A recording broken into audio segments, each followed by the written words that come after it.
صباح الخير، وكيفكن؟ شو اخباركن؟ هي طلعنا الصبحيات على الساعة 12، الساعة 11 يعني هيك شي. طلعنا على الحديقة وحبينا هيك ناكل أكلاتنا بالحديقة بعد ما فطرنا.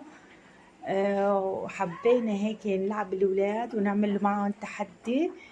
فإذا عجبكم الفيديو ما تنسوا تعملوا لي لايك اشتراك. شوفوا حطيت الأكلات وحطيت هون الفطور البوتشا وليك سميد، ورحنا ناكل. وشوفوا هدول الأجواء كتير حلوة. طلعوا هدول الغراب حمامات ما بعرف شو قربتن شايف أفرجيكن إياهن. وهوري يزن صار يمشي لحاله، فبعد تركته هيك يصير بعيد، بدي أخبي حالي بين الشجر، بدي أشوفه راح يخاف ولا لا، ولا راح يكمل ولا راح يرجع. راح يلعب طابة مع الولاد. شوف صار يلعب معهم. رحت صرت بدي الحقه. هلا صرت الحقه، احط حالي بين الشجر، خبي حالي بين جذع الشجرة واصوره. اخر شي شكني طلع هيك وراه، قام لمحني وضل ماشي، فما حسيت خبي حالي يعني كان شجر كتير قليل.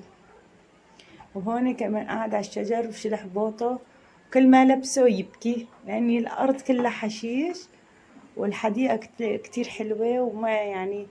وهو صار يشلح بوطه وصار يبكي، قمت تركته على راحته آخر شي.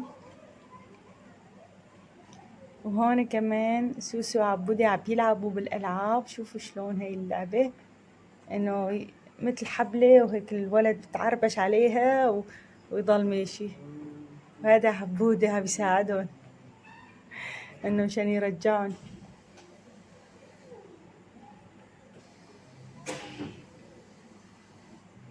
شو شلون. وهون كمان يزن صار يلعب بالزحليقة. وكتير عن جد هاي الحديقة هيك حلوة، طلع فيها رمال، فيها بحص، فيها حجار ناعمة بس ما بتوجع الحجار، كتير ناعمة. فإذا عجبكم ما تنسوا تعملوا لي لايك واشتراك، وبحبكم كتير يا متابعيني. وهيك إن شاء الله هيك كل ما نكبر ونصير أحلى عيلة معكم.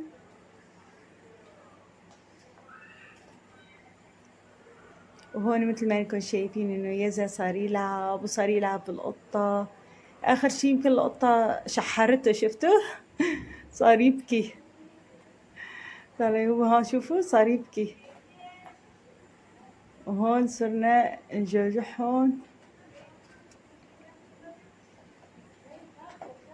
وحتى سكت، كان عم يبكي.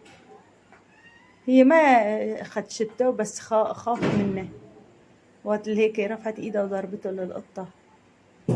وشوفوا عبودي عم بيعبي هالحجار بقلب القنينة.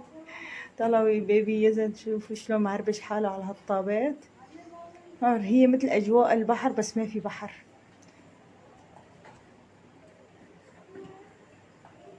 معلق حاله مبسوط. قلت هلا يوقع ما يوقع، ما شاء الله حلو قوي.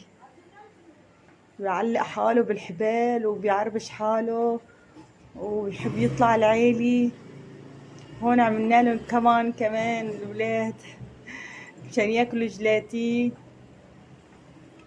وهون خلصت نهاية الفيديو. استودعكم، أقول قولي